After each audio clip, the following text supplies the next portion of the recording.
আমরা পেশাব করি 40 মিনিট পর্যন্ত বাবা, 40 কদম পর্যন্ত আপ ডাউন করি, কত ভয় লাগে। পেশাব করলে শরীরটা নাপাক হইতে পারে, কিন্তু ওই ছেলেটা তো ভয় করলো না। পেশাব করি কামথাম করিয়া, যখন ওই পেশাব খানা থাকি বিড়াই দেখবেন তার রজনীগন্ধা সেন দিয়ে প্যান্ট শেষ হয়ে যায়। যদি কোন ঠিক না বিঠি এই যুবক, ওই ছেলেটা পাক না না পাক? জোরে কম, আরো জোরে কান্ত বাবা। আজরাইল কখন আসবে রে সোনা? ওই পেশাব খানার ত্যাগে তুই যে বাড়ি আসবি এখনো 20 কিলোমিটার দূরে আসো, তুই তো আসতে পারবি না। তুমি তো হাই পিকআপে গাড়ি চালাও, মালিকুল মউত তোর 1.5 সার্টিফিকেট নিয়ে পিছনে ঘুরতেছে। কোন সময় বা ট্রাকের তলে তোর বাইকের চাকা স্লিপ করি মাথাটা টাকার তলে ট্রাকে ঢুকিয়ে যায়। ওই নাপাক অবস্থায় যদি তুমি মারা যাও রে সোনা, আমার নবী কোনোদিনও সুপারিশ করবে না। আবারে হুজুর তাহলে কি করা যাবে? তুমি কলেজ যাও, বাধা নাই। আমি তো কলেজ পড়ছি, হায়ার সেকেন্ডারি যাও, বাধা নাই। আমি তো হায়ার সেকেন্ডারি পড়ছি। হুজুর তুমি মেট্রিক দাও। আমি অনন্তমোহন হাই স্কুলের ছাত্র, বিস্ক অনন্তমোহন হাই স্কুলে মেট্রিক দিয়েছিলাম। তাহলে হুজুর আপনিও কলেজ জীবন পড়ছেন, তাহলে আমার যদি চরিত্র এমন হয়ে যায়, তাহলে তুমি একদম কলেজের ছেলে, কেন তুমি নাপাকে থাকবি? যতক্ষণ ঠিক না ঠিক। কারণ পৃথিবীতে সব ডিগ্রির দরকার আছে। ডাক্তারের দরকার আছে, ইঞ্জিনিয়ার দরকার আছে, উকিলের দরকার আছে, ম্যাজিস্ট্রেটের দরকার আছে, পুলিশের দরকার আছে, এসপির দরকার আছে, ডিসির দরকার আছে, মৌলানার দরকার আছে, মৌলবীর দরকার আছে, মুক্তির দরকার আছে, কারির দরকার আছে, মৌলানার দরকার আছে, মুন্সির দরকার আছে, প্রেসিডেন্টের দরকার আছে, এমএলএ দরকার আছে, কাউন্সিলের দরকার আছে, মেম্বারের দরকার আছে, গাঁও বুড়ের দরকার আছে। কিন্তু বাবা তার ভিতরে তার ইসলাম থাকতে হবে, তার ভিতরে ঈমান থাকতে হবে। সুবহানাল্লাহ। আজ যদি আমার বেমার হয়, আমি মাওলানা সাহেব কার কাছে যাব? ডাক্তারের কাছে যাব না? যাব না? ডাক্তারের কাছে যেতে হবে। ডাক্তারের প্রয়োজন হল, একটা কেসে ফাইনে গেছি, কোথায় যাব? উকিলের কাছে। ডেঞ্জার গ্যাস বাড়ির সামাইতে পারি না, দেওয়া লাগে পুলিশ বাবুর কাছে। তাহলে সব ডিগ্রি প্রয়োজন আছে না নাই? সব ডিগ্রি প্রয়োজন আছে। ডিগ্রি নিতে পারো, বাধা নাই, তোর ভিতরে ইসলাম থাকতে হবে। আল্লাহর কোরআন বলে দিয়েছে ইসলাম মানে কি? আল্লাহ ইসলামটাকে তুই সবার ধর্ম না, তোর বাপদাদা ধর্ম না, তোর ভালোবাসা নিজে ধর্ম না, তোর দাদুর ধর্ম না। আল্লাহ নিজেই বলছে ইন্নাদ্দীন ইন্দাল্লাহুল ইসলাম। আমি আল্লাহ, আমার পছন্দনীয় ধর্ম হলো ইসলাম। যেরকম সুবহানাল্লাহ, যেরকম সুবহানাল্লাহ। তাহলে আল্লাহ যদি পছন্দনীয় ধর্ম ইসলাম হয়, ইসলাম মানে কি? শান্তি। যেরকম ইসলাম মানে কি? কন্ত বাবা, বর্তমান সমাজে শান্তি আছে? আছে? ভাইয়ে ভাইয়ে শান্তি আছে, ভাই বোনের শান্তি আছে, গ্রাম পাড়াবাসী শান্তি আছে, মাই বেটা শান্তি আছে, মাই বেটি শান্তি আছে, স্বামী স্ত্রী শান্তি আছে। দাও আর কুড়িয়াল, এই একটা বেমার। বেচারা এত রোগ হয়েছে, বিয়েও করি অশান্তি। ডাক্তারের কাছে গেছে, স্যার এই রোগ মোর ভাল করা খায়, ডাক্তার কাছে এই চিকিৎসা মোর কাছে হবে না। লাস্টে এমন খুঁজতে খুঁজতে এমন একজন ডাক্তার গেছে, বড় মেডিসিন ডিপার্টমেন্টের ডাক্তার, সিরিয়াল নম্বর 1 নম্বর নিচ্ছে। যে ডাক্তার কাছে, স্যার চেন্নাই থেকে ফিরিয়ে দিচ্ছে, বাঙ্গালোর থেকে ফিরিয়ে দিচ্ছে, ভেলোর থেকে ফিরিয়ে দিচ্ছে, তোমার একটি সিরিয়াল পানো। তোমরা বলে ভাল রোগ ধরবে পান। কেছে বেটা রোগ কি? স্যার বিয়ে করবে 10 মাস হল, এলাও কোনো কানেকশন নাই, আওয়াবি বন্ধ। স্যার মাথা হালি করে এই বেমার তো মরো আসে। স্যার মেডিসিন দাও। স্বামী স্ত্রীর নো কানেকশন। স্যার চিন্তা করে, মুই মেডিসিনের ডাক্তার, আমার বউ হল চোখের ডাক্তার, মোট থাকে 10,000 টাকা, আমার বউ বেশি পায়। মুই থাকে 3 তলাত, মুই থাকো 19 তলাত। আছে শান্তি? আছে। আব্বা আমার সোনার চানারা, সেই জন্য বলছি বাবা, ও মুসলমান পাড়ার বন্ধুরে,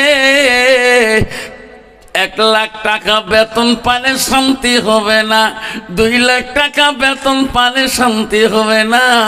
আমার নবীর আদরের কলিজার মনি ফাতেমা নবীজির কাছে যা বলছে, আব্বা পৃথিবীতে কোনটা বাড়ি শান্তির বাড়ি, পৃথিবীতে কোন বাড়িটা শান্তির বাড়ি? নবী বলছে, ফাতেমা রে, ওই বাড়িটা হলো জান্নাতি বাড়ি, ওইটি হলো শান্তির বাড়ি, যে বাড়িতে আল্লাহর হুকুম নবীর তরিকায় চলবে, স্বামী স্ত্রী গভীর ভালোবাসা থাকবে, সেই বাড়িটা হলো জান্নাতি বাড়ি, শান্তির বাড়ি। যেরকম সুবহানাল্লাহ।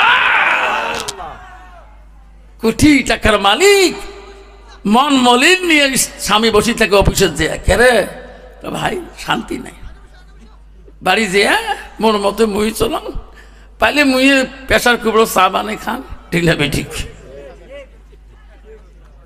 হ্যাঁ, তো সহজ না আমার আব্বারা। সেই জন্য আমি আরেকবার শান্তির বাণী দিয়ে চাই, আর একবার সালাম দেবো, যাতে আওয়াজটা ভূমিকম্পর মতো এসে যায়। আসসালামু আলাইকুম ওয়া রাহমাতুল্লাহি ওয়া বারাকাতুহু ওয়া মাগফিরাতুহু। যাই হোক, আজকে এই মুসলমান পাড়াতে 31শে জানুয়ারি 2025 সালের আজকে শুক্রবারে ফাতেমা সুবহি মক্তবের উন্নতির কল্পে আজকের জালিসুর রহমানের সুনামধন্য সভাপতি মহাসাহেবকে আমি আমার অন্তর থেকে তাক সর্বপ্রথম সালামটা দিলাম।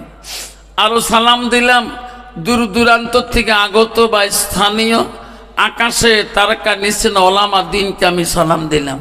আরও সালাম দিলাম আমার আব্বাজনের বয়সের বৈশিষ্ট্য যারা আব্বাজন এসেছেন তাকেও সালাম দিলাম।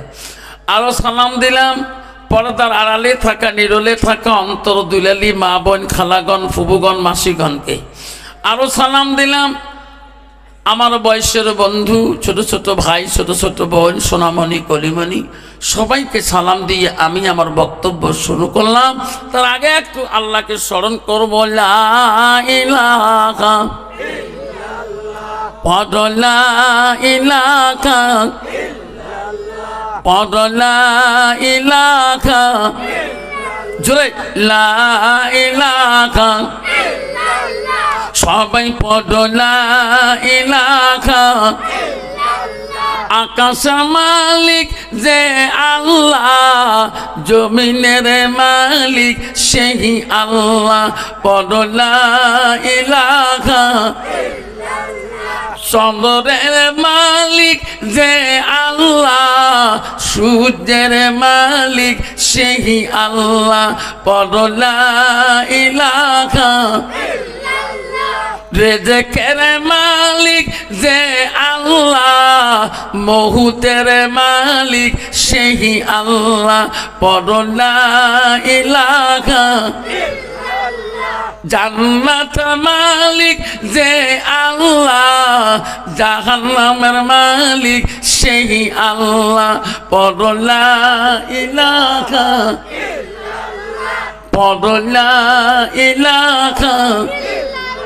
লা ইলাহা ইল্লাল্লাহু মুহাম্মাদুর রাসূলুল্লাহ। মোহব্বতে বলেন সাল্লাল্লাহু আলাইহি সাল্লাম। বাবা বলুন, জান্নাতের মালিক কে? আল্লাহ। তাহলে জাহান্নামের মালিক কে? আল্লাহ জাহান্নামের মালিক, আল্লাহ জান্নাতের মালিক। তাহলে আজকে আমরা মুসলমান পাড়ার মানুষ আজকে এই ধর্মসভা ফাতেমা মাদ্রাসা উন্নতি কল্পে সবাই এসেছি। আমরা জান্নাতে যাইতে চাই না, জাহান্নামে যেতে চাই। বাবা জান্নাতে কাই খাই যাবেন? হাত তুলি দেখাই তো। তাকবীর লাগাই নাই, তাকবীর। বাবা জান্নাত যেতে হলে আল মসজিদুল বাইতুল্লাহ, মসজিদ আল্লাহর ঘর। মসজিদ কার ঘর? আল্লাহর ঘর। আল মসজিদুল বাইতুল্লাহ, মসজিদ আল্লাহর ঘর, মসজিদ আল্লাহর বাড়ি। মসজিদ কার বাড়ি? আল্লাহর বাড়ি। তাহলে মুসলমান মসজিদ আল্লাহর বাড়ির সাথে কানেকশন আছে গো। বর্তমান যুগের সমাজে যদি 80 ঘর লোক হয়, ওই নামাজ পড়বে 8 থেকে 7 ঘর লোক। তোমার জামাত আমার জামাতত আছে, ওই পারমিন কয়টা লোক, আর লোক নাই। সমাজে লিস্টে কিন্তু 80, 82, নামাজি 7-8, ফজরের সময় হাইয়েস্ট 9, আর বাকি 70 জন কি হল ওই শুক্রবারে 4 শুক্রবার 5 শুক্রবার পরে যে একেবারে সেন্টার লাগিয়ে দিয়ে যে একে আগা কাতটা ধাবার সেটা দিয়ে কি যে সুরে কবা লাগছে মনে কা সুরে ইয়াসিন বোঝা পড়বি লাগছে। কিরে বাবা এত নামাজ পড়লু খেয়ে? হুজুর আজকে 5 জুমের পরে আসলাম। কি এত নামাজ পড়লু? মন আগত পরে 20 টাকা পড়ি ফেলালু। হুজুর মেলা দিন পরে আসুন, এখানে পড়ি নি আমি। কোন নামাজ পড়লু তুই? সিধে খালি পড়ি না। কোন সুরিয়ে করলু? হুজুর মুই তো সুরিয়ে জানলাম না। তুই যে মুখ নড়বা নাকছিস, তোমরা গুলি মুখ নড়ান না, ওই জন্য মুইও মুখ নড়ান। কন্ত বাবা এইরকম ডিজিটাল নামাজি আছে না নাই? যেরকম আছে না? ওই নামাজ যদি তো কয় তুই যে মুখ নড়ু তাহলে আত্মাই তো কত। হুজুর ওই দিকে না জানতো কতদিন চলিবে সোনা ফাঁকি বাজি, এমন জাগায় যাইবি সোনা যে জাগায় নাই সাথী, এমন জাগায় যাইবি সোনা যে জাগায় নাই বাতি। বাবারে কত বুড়ে মানুষ ছেলে মানুষের আগে চলে গেল, আর কত ছেলে মানুষ বুড়ে মানুষের আগে চলে গেল। দেখছে না বাবা? আমার সামনে দেখলাম বাপ বৃদ্ধ মানুষ লাঠি ব্যালেন্স দিয়ে খাটে, তার উপযুক্ত বেটা রাতের মধ্যে ঘুমে অবস্থা মরি আছে। বাবা জানাজারে খাড়া হতে পারে না, তাহলে কি বয়স? আর বাবাই আজকে উপযুক্ত ছেলের জানাজারে কাঁধে হুকুক করি। কে জানবে গো কে আগে যাবে কে পরে যাবে? কার সার্টিফিকেট ডেট সার্টিফিকেট আগে আনবে? বাপ আগে যাবে না মা আগে যাবে? ছেলে আগে যাবে না বাপ আগে যাবে? ছেলে আগে যাবে না মেয়ে পরে যাবে? কেউ বলতে পারবে? কেউ? আমি এখান থেকে যে বাড়িতে যাব কেউ কারো বডির সাহস আছে? ওই তো খোদারে খেলা, ওই তো খোদারে নীলা, সকাল বেলা ধনী রে ভাই তুই ফকির সন্ধ্যা বেলা বাসে কাটিবে খাটে বানাইবে, সেই খাটতে তুলিবে সারি জমা, থুয়াই আসিবে তোমার প্রাণ আর তো চাইবে না। ভাই কান্দিবে ভাতিজা কান্দিবে, আপন সব তো কেউ তো সারিবে না।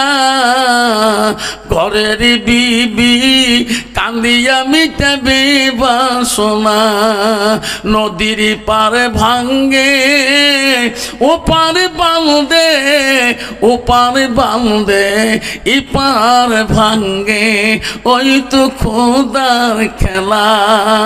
সকাল বেলা ধনী রে ভাই তুই ফকির সন্ধ্যা বেলা। সারাদিনে জমিনের অহংকার, বেটার অহংকার, বেটির অহংকার, মালের অহংকার, জমির অহংকার, টাকার অহংকার, সব অহংকার সন্ধ্যার সময় তুই ফকির রূপ নিয়ে 3.5 হাত মাটির নিচে চলে গেল। জোরে কোন ঠিক না ঠিক? শোনা, এই অহংকার থাকবে না। পৃথিবীতে 7 মুল্লুকের বাদশা সেকেন্দার ছিল। মরণকালে উজিরকে ডাকি বলছে, উজির রে 7 মুল্লুকের বাদশা হয়ে আজকে আমি ফাঁকি খালি হাতটা নিয়ে সেই 3.5 হাত চলিয়া গেলাম। উজির এই 7 মুল্লুকের বাদশা আমি সেকেন্দারের কোনোই দাম নাই। জোরে কোন ঠিক না ঠিক? মুসলমান যদি এই কথা বুঝতো তাহলে মুসলমান কোনোদিনও মুসলমানিত্ব হারাইতো না। আল্লাহ নিজেই বলতেছে, ইন্নাল মুসলিমিনা ওয়াল মুসলিমাত ওয়াল মুমিনিনা ওয়াল মুমিনাত। ও আমার বিশ্বাসী বান্দা, আমার বান্দিরা, ও আমার মুমিন বান্দা বান্দিরা, ওয়াল কানিতিন ওয়াল কানিতাত, ও আমার আদেশকারী বান্দা, আমার আদেশকারিনী বান্দিরা। আজকে কয়টা মুসলমান হয়ে আল্লাহর হুকুম আদেশ মানতেছে গো বাবা বলেন তো? মসজিদে গেতে ঘৃণা মনে করে, মসজিদে যায় না, নামাজ পড়ে না, চার দোকানে বসি 2.5 ঘন্টা ফাটাফাটি 5 টাকা দিয়ে চা খেয়া দোকান কাঁপে দেয়। যেটা ঠিক না ঠিক? নামাজির দোষ, মৌলানার দোষ, টুপিওয়ালার দোষ, হাজি সাহেবের দোষ, কারি সাহেবের দোষ, মৌলভী সাহেবের দোষ। নিজে যে নামাজ পড়ে না তার দোষ নাই। মুয়াজ্জিনে আযান দেয়, আল্লাহু আকবার, আল্লাহু আকবার, আল্লাহু আকবার, আল্লাহু আকবার। আল্লাহ কত মহান, আল্লাহ কত মহান। আজকে তুমি আল্লাহর মহান শব্দ শুনিয়া চারখানে গল্প করলি রে সোনা। 2.5 ঘন্টা আর 10টা মিনিটের জন্য তুই বাজার মসজিদে মাগরিবের নামাজ পড়তে পারলি না। আয় বন্ধু, আমার বোনেরা চলে রেখো মা। আল্লাহ রসুলের কাছে আব্দুল ইবনে মাসউদ হইতে হাদিস বর্ণিত আছে। আল্লাহ নবীকে প্রশ্ন করলো, কালান নবী সাল্লাল্লাহু আলাইহি সাল্লাম আইয়ামাই হাব্বু ইলাল্লাহু তাআলা। নবী গো, ওগো নবী, আল্লাহর কাছে সবচেয়ে ভালো আমলটা কি? নবী বলল, কালা as-সালাতু ওয়াক্তিহা, সময় মতে ওয়াক্ত মতে নামাজ পড়াটা আল্লাহর কাছে সবচেয়ে বড় আমল। যেরকম সুবহানাল্লাহ। বাবা, পৃথিবীর এমন কোনো অলি নাই, এমন কোনো আউলিয়া নাই, এমন কোনো পীর নাই, এমন কোনো দরবেশ নাই, কিতাবে দেখাইতে পারবেন না আল্লাহ হুকুম ছাড়া অলিত্ব লাভ করতে পারে না। সব অলিদের অলি, সব আউলিয়াদের আউলিয়া, সব পীরদের পীর। তার বাবার নাম ছিল আবু সালেহ জঙ্গি মুসা রহমাতুল্লাহ। তার বেটা হইল পৃথিবীর সব অলিদের অলি, সব পীরদের পীর, সব আউলিয়াদের আউলিয়া। তার বেটার নাম হলো আব্দুল কাদের জিলানী গৌসুল আজম বুগদাদি রহমাতুল্লাহ। আব্দুল কাদের জিলানীর মা ডেকে ডেকে বলছে, বেটা আব্দুল কাদের রে, বিনা উজুরে যদি 1 ওয়াক্ত নামাজ কায়দা করিয়া দাও। আব্দুল কাদের, জানিয়ে রাখো অলির দস্তরে নাম রাখা বড় কঠিন হয়ে যাবে। বাবা, আজকে আমরা কত বিনা ওজরে নামাজ নষ্ট করি দেই। যদি টিভির মজমাত বসছি, সিরিয়াল বসছি, যা কোন নামাজ করে যাই, যা চলে দেখতে মিটিং। আর যদি তাসের মজমা 5 পাকে দাঁড়াছি, তাসের থেকে ইয়ার হুকেরি বেশি দেয়, ভাই সিরিয়ে দে, সিরিয়ে দে, হত্তন দে, ঠিক না ঠিক? শয়তান কা দোস্ত, তুইও বস, তোমার জায়গা নাই। বা মুসলমান যদি তাস না খেলায়, মুসলমান যদি মদ না খায়, মুসলমান যদি গান্দা না খায়, মুসলমান যদি সুদ না খায়, ভারতবর্ষের জমিনে এই সমস্ত কোম্পানি সব বন্ধ হয়ে যাবে। মুসলমান তাস খেলা বন্ধ করে দিউক, ধুবড়ি জেলা, কোকরাঝাড় জেলায় একটা তাসের দোকানে তাস বেশি হবে না, তাস বাকিয়ে পড়ে থাকবে। মুসলমান আত্মায় ভয় নাই। মসজিদের পিছনে আড়াল দিয়ে তাস খেলায়, কবরস্থানের পিছনে গাছের তলে তাস খেলায়, সামনে কবরস্থান, বাবার কবর কবরস্থানে শুয়ে আছে, মার লাশটা কবরস্থানে শুয়ে আছে। উনি এই ভয় অন্তরে না রাখি ওই হাতে তাস নিয়ে ওই শয়তানের সাথে ঝোকাঝুকি করছে। যতক্ষণ ঠিক না ঠিক? তুই কি জানো ওই কবরস্থানের পিছনে কখন আজাল এসে তোর লাশটা নিয়ে যাবে? ওই তাস হাতে অবস্থা তোর মারা যেতে পারে। যতক্ষণ ঠিক না ঠিক? কেন বোঝো না বাবা? ও মা বোনেরা, ও মুসলমান পাড়ার মা বোনেরা, শুনে রাখো মা। আল্লাহ নবী কি বললো? আলমার আতু ইজা সাল্লাত খামসাহা। আমার নবী বললেন, কোনো একটা মেয়ে যদি 5 ওয়াক্ত নামাজ পড়ে, ওয়াসামা শাহরুহা, ওই মেয়েটা যদি রমজান মাসে রোজা করে, ওয়াসানাত ফারজাহা, ওই মেয়েটা যদি নিজের চরিত্রটাকে পবিত্রতা রাখে, পর্দায় পুষি দেয় চলে, আমার নবী বলওয়াতাত বালাহা, ওই মেয়েটা যদি স্বামীকে খেদমত করে, স্বামীকে ভালোবাসা দেয়, ওই স্বামী জয়কে যদি আপন করে নেয়, তার কথায় যদি স্বামী রাজি খুশি হয়ে যায়, আল্লাহ নবী বলো ফাকাদ কুলু মানায়ু আবু আবিল জান্নাতিল সাদ, ওই নারীদের জন্য আল্লাহ 8টা জান্নাতের দরজা খোলা রাখবে। যেরকম সুবহানাল্লাহ। ও মা, তুমিও মা মুসলমানের ঘরে জন্ম নিয়েছো মা। এত সুন্দর রূপ, এত সুন্দর কাটি, এত সুন্দর চেহারা। এই মা 5 কাফন যখন যেদিন তো পরে মোড়ানো করা হবে মা, যেদিন তো 5 কাফন দিয়ে পরানো হবে, ওদিন তো রূপ কোথায় থাকবে, ওদিন তোর অহংকার কোথায় থাকবে, ওদিন তো চেহারা কোথায় থাকবে মা?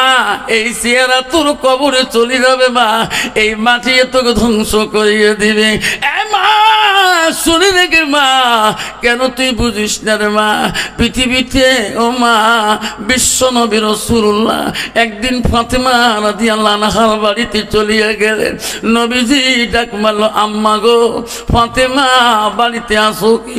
নবীজি দেখে ফাতেমা চোখের পানি গোটা দিয়ে ছাড়ছে।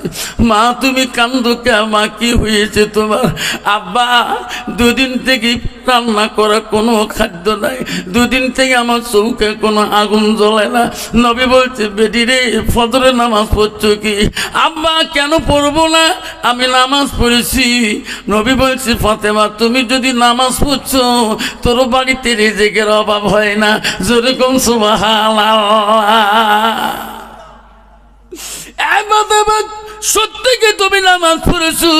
প্রমাণ কি আছে দেখাও আমার নবীকে, তোর আব্বাকে প্রমাণ দেখাও। ফাতেমা ডেকে ডেকে বল, আব্বা গো ওই যে নামাজের যাই মশলা এখনো পারানো আছে, ওই যাই মশলায় বসে আমি নামাজ পড়েছিলাম। নবী বলছে, তাহলে তুমি ওই যাই নামাজের কাছে তুমি যাও, আমি নবী এখনই প্রমাণ করে দেব তুমি ফজরের নামাজ পড়েছো কি না। ফাতেমা দৌড়ে গেলেন, নবীরে আমার আব্বা বিশ্ব নবী কি বলে রে, আমি ফজরের নামাজ পড়ছি কি না আমার আব্বা প্রমাণ করে দেখিয়া দিবে রে। ফাতেমা নামাজের যাই মশলায় যে দাঁড়াইলেন, আব্বা এই মশলা আমি নামাজ পড়েছিলাম। ফাতেমা যদি নামাজ পড়েছো, নামাজের যাই নামাজটা একটু কোনা কানি ধরি টান মারো, একটু কানি ধরি তুলতিলেন, টান মারলেন। ফাতেমা দেখো তো তুমি নামাজ পড়ছো নাকি? টানি দেখি রে ওই যাই মশলার পিছনে ভিতরে রে মণি মুক্তা দিয়ে পড়ে আছে। যেরকম সুবহানাল্লাহ।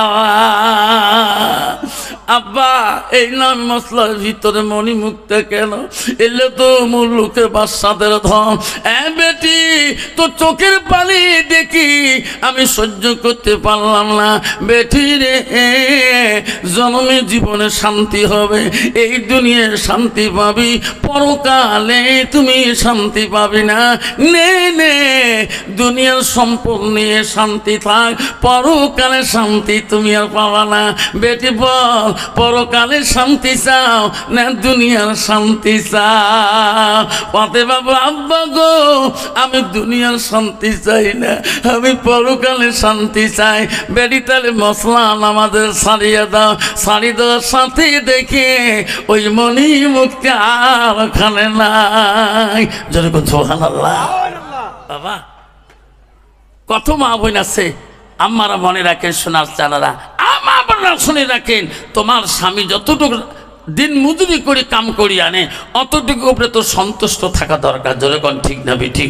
রসুল বলল স্বামী যখন বাড়িতে যাবে, আমার নবী বলল ওয়া জাউজুহা আনহা রাদিন, যদি তোমার স্বামী তোমার উপরে তোমার কথায় রাজি খুশি হয়ে যায়, আমার রসুল বলল দাখালাতিল জান্নাত, তুমি ওই নারীটা সর্বপ্রথম জান্নাতে প্রবেশ করবে। কেন বাবা? ওই নারীটা কেন বোঝে না, ওই ছেলেটা কেন পাকনাক বোঝে না, স্বামী নারীটা কেন স্বামী ভক্ত হয় না, ওই নারীটা কেন স্বামীর প্রেম দেখাইতে পারে না? কারণ নারীটার ভিতরে আল্লাহর কোরআনের অভাব। যদি ওই মেয়েটা ফাতেমা সুফাহি মক্তবে 80 পড়তো, ছোটকালে স্কুল প্রাইমারি যাওয়ার আগে বা প্রাইমারি পড়া অবস্থা যদি সুফাহি মক্তবটা পড়তো, আজকে ওই নামে মেয়েটা কোনো নিজের চেহারাটা, এই সৌন্দর্য চেহারাটা বেগনা পুরুষকে ওয়াহাসানা ফারজাহা, নিজের চেহারাটা বেগনা পুরুষকে দেখাইতো না। যেরকম ঠিক না ঠিক? এই বয়ানের পরবর্তী অংশ আপনি এখান থেকে দেখে আসতে পারেন। এখানে ক্লিক করুন, পরবর্তী অংশ দেখতে পারবেন।